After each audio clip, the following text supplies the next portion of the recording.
back in the 1950s, most people aren't aware of it, but there was a scientific storm in America all through the late 50s about this thing out there in space, because the astronomers were all watching it, and that was back when they weren't afraid to talk about it. It was in the science magazines. I mean, I had a subscription to, like, Popular Science, and hell, it was on the front cover of the magazine one day in, like, 1961. And I was really excited when I saw it, because here's this giant red planet on the horizon of the California coast, and a humongous tidal wave coming in towards the coast. And having grew up in the mountains of the Sierras, and this thing in the magazine, it said this tidal wave coming in was going to be at least 3 miles high. And I went in and showed it to everybody in the house, and they laughed, and they said, look, it says right here, there's nothing to worry about. It won't be here for another 50 years. Hey, guess what? That 50 years has came and gone. And this baby's out there in the sky. They've been watching it. I watched it. And I can tell you, this thing has got so much trash coming around it. You know how we live in a solar system? We've got 9 planets and a big sun. This thing has got 7 planets and its own sun. But I believe that instead of having dirt on it like our planet does and water, I think this thing is just a big bright reddish-orange iron ball, because it's giving off all this red iron oxide dust out into the atmosphere. When we saw it at first, it was just a teeny little red speck of fuzzy red dust in the distance, but over the years as it went by and we watched it, it got bigger and bigger and bigger. And then finally, about 2008, we could see this thing like it was across the street. And we could see that it was a blazing hot ball of fire giving out sparkles of red iron oxide dust for thousands of miles in every direction. And you could see the planet circulating it.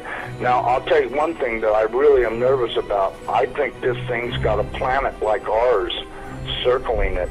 This is its own solar system. We're about to have a solar system come through the middle of our solar system. This can't be good. But unfortunately, it looks as though that's what's going to happen. Hopefully nothing in this mess will hit us, even though it does say it will in the Bible, at least as it does in my Bible. It says we can expect all kinds of problems. We were looking at asteroids right close to this thing. There's asteroids that are floating around right near that are orbiting the main sun itself. These things appear to be about 500 miles across. And as you go back into the tail, you get into meteorites that go back for millions of miles in the tail. This thing looks like a giant red teardrop-shaped dust cloud. And you can see, if you're able to see it up close like we did, you can see every speck out there. I guarantee you there's trillions of meteorites following this thing. Now, these CIA people that I know say that we're not going to be that close to it when it goes past us. They're saying that in order to attain breakaway speed, when it comes up around the backside of the sun, its speed will at least double, possibly more, which will put it here earlier than everybody is saying it will. And that this thing will probably be about 20 million miles from us when it crosses in front of us. And then as soon as it flips us upside down, we're going to go into its debris field tail and be pelted with meteorites. And of course in the Bible it says they will talon 70 pounds. So if you've got 70-pound meteorites falling like hail, and I can guarantee you they will be falling like hail because there are that many in the tail of this thing. This thing has got a tail loaded with trash. I mean, it's incredible the amount of stuff that's in this thing's tail. And we're going to go right through that tail, and if it doesn't beat everything on the surface of the ground into a flat putty, I don't know what it'll take. I tell everybody, you better be at least 20, 30, 40, 50 feet on the ground and have either concrete or stone above you, because it'll break through the roof or whatever you've got if you don't. These CIA guys told me that this pole shift will probably happen from start to finish in around 28 minutes.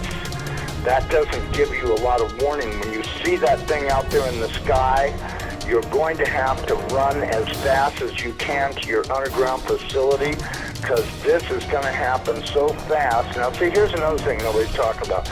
You've got this giant iron planet that they say is 47,000 miles across, getting ready to come up past us.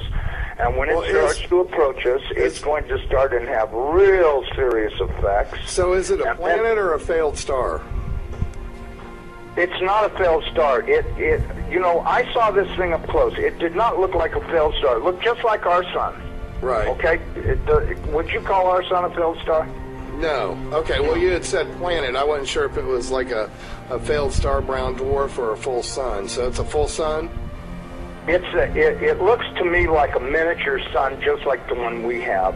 The only difference is our sun is giving off flames and stuff, and this one's doing the same thing as it, but it's giving off this red iron oxide cloud of dust around it, and until it got close, we couldn't even tell what was in there. We could see it was hot, and it looked like it was just a dull red when we were first able to discern it through the red cloud. But as it approached, it started to become more apparent that this thing is just orange hot. I mean, to tell how hot it is, I was told that they estimated between 5 and 10 million degrees, but, I don't really know, if that's right or not. I mean, it's got to be pretty hot because it's sending all of this red iron oxide dust out into space around it. Right. And it's got this enormous, and I mean enormous, at least 50 or 100,000 miles on each side of it, this red dust cloud that goes all the way around it. I know when we were watching it, as it started to make the upward swing to approach behind our sun, it was amazing. The red dust cloud settled down. Instead of being round, it started to settle down into a V, like wings, upside down wings. Right. And I thought, boy, I wonder if that's where the ancient Sumerians got the idea this thing had wings, because centrifugal force is a funny thing. When it comes back up around the planet, when we see it in the sky, my guess is it's going to look like it's got wings, because centrifugal force is going to be pulling the red iron oxide dust and particles out to one side, and then as it starts to climb out and go away from us, listen, I was told that this thing's magnetic field is going to be so strong, anybody that does not have a padded lead helmet to wear will have their brain gutted for everything they ever knew, and they'll be a complete raving moron after this thing passes. They won't know, they'll pee in their pants. They won't have a clue what's going on, because this thing will gut their brain. And I was reading a deal in my Bible. It says that after this happens, that nobody will care because they won't be able to remember it. Well, of course, I was told by somebody the reason that is because the electromagnetic field from this thing will be so strong, because, see, as it comes up underneath of us, it's going to start and pull us toward it. And then, just like a pair of big magnets, all of a sudden it's going to lock onto us. And when it does, it's going to be like the Jolly Green Giant hit the earth in the ass. It's going to send a jolt 500 to 1,000 foot high. This is what I'm told. 500 to 1,000 foot high shock waves all the way around the planet Earth. They'll be so bad that in a lot of areas that don't have good solid soil, it'll fluff it so badly that you'll practically be like you're standing in quicksand. And that this thing's magnetic field will literally gut your brain of everything. And so you may want to give some thoughts to getting you some sheet lead, build you a little lead helmet to wear, like a little motorcycle helmet to protect your entire brain and the back of your neck, so that way this can't happen. Because, if these guys are right about this, and I'm pretty sure they are, because I know for a fact they know what they're talking about when they say stuff. And and it does sound reasonable to me, knowing what I do about electromagnetic energy, that this could happen. So what you're hearing, folks, is the interview with a CIA buddy that saw exactly what we're talking about, going way back. He looked through the Hubble telescope. He says, I saw, like it was across the street. So when you have first-hand eyewitness that says, I saw it, he's describing what he saw. Now we can tell he's not an astronomer. He doesn't even say the word correctly. He's probably not that educated in any of the field of science when it comes to this. But he was lucky enough to have a buddy that was there. He could take a glance into the Hubble telescope and see something that probably scared the bedoodles out of him. And they were looking at this thing back in the day when it wasn't being covered up because they felt there was enough time. There was enough time to prepare down the road. It wasn't an immediate risk. So no big government cover-up yet. But then once somebody got a hold of it and said, listen, we can't let this cat out of the bag because, it might not seem dangerous today, but there'll be enough people making some waves, pardon the pun, that's going to cause some controversy and some conspiracy theories start running wild. So obviously it got covered up for a while. And then probably about the mid-70s, early 80s is when it resurfaced again. So here we are, folks. In 2017, 50 years later, after this insider has given his account of what he saw with the Hubble telescope back in the 60s. So we know the government has known about this for a long time. They have covered this up. And we have steadily uncovered the information, whether it be the U.S. Navy flood map, to all the information about Nibiru, Nemesis, and its planets in the solar system that's coming through our solar system. The data has been there. We have painstakingly uncovered it, and with the advent of the internet, the computer, and the social media, we have been able to pass this information along to one another very quickly.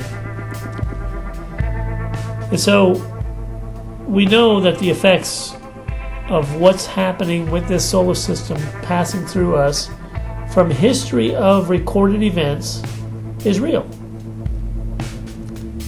There's very biblical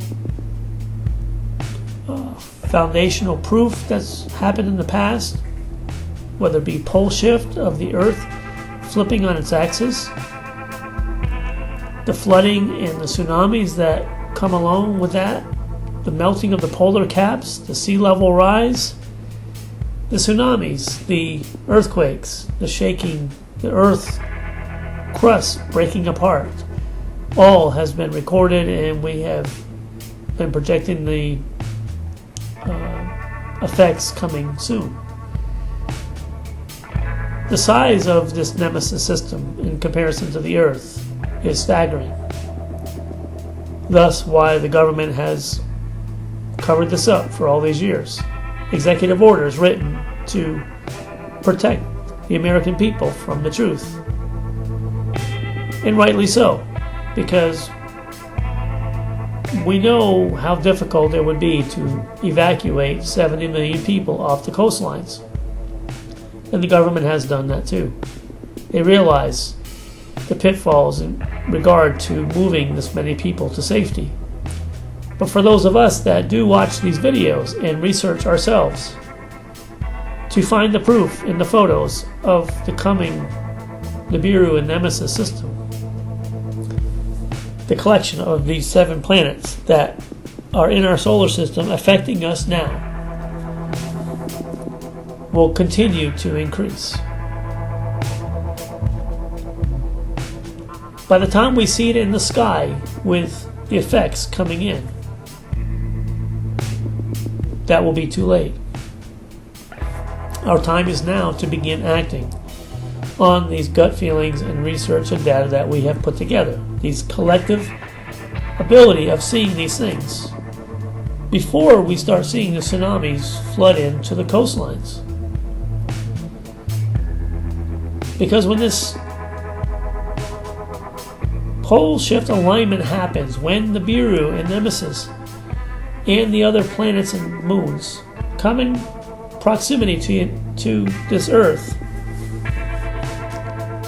it will happen so quickly we will not have time to do anything. The commentator in this video that gave his account said that this pole shift will happen in approximately 30 minutes. So this effect of the oceans and sea level rise will happen very rapidly. We see the asteroid shower, meteor shower, happening on August 12th. We have a solar eclipse coming on August 21st. We have the September 23rd alignment of all the planets and stars, according to prophecy in Revelation 12.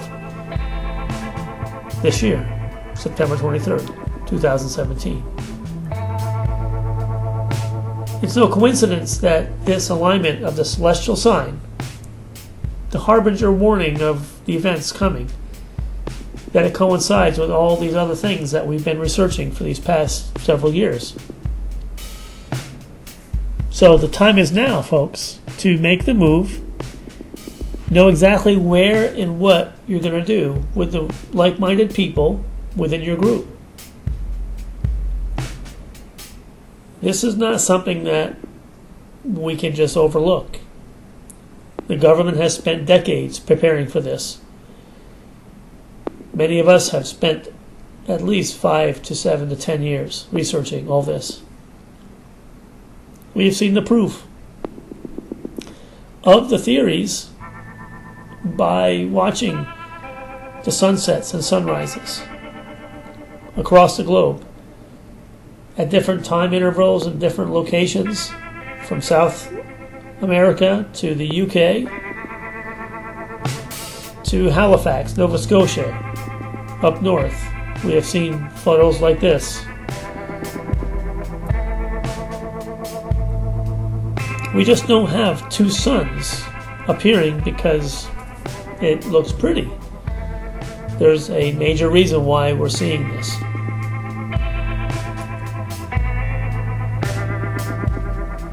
So for those who have done the research and have the gut and instinctive feeling inside to say it's time, I employ all of you to pray, be led by your spirit, share with others, and make a move. Act on what you're seeing and feeling and make it happen now, before it's too late. Because when we see it in the sky, it is too late. We'll see you on the other side, folks.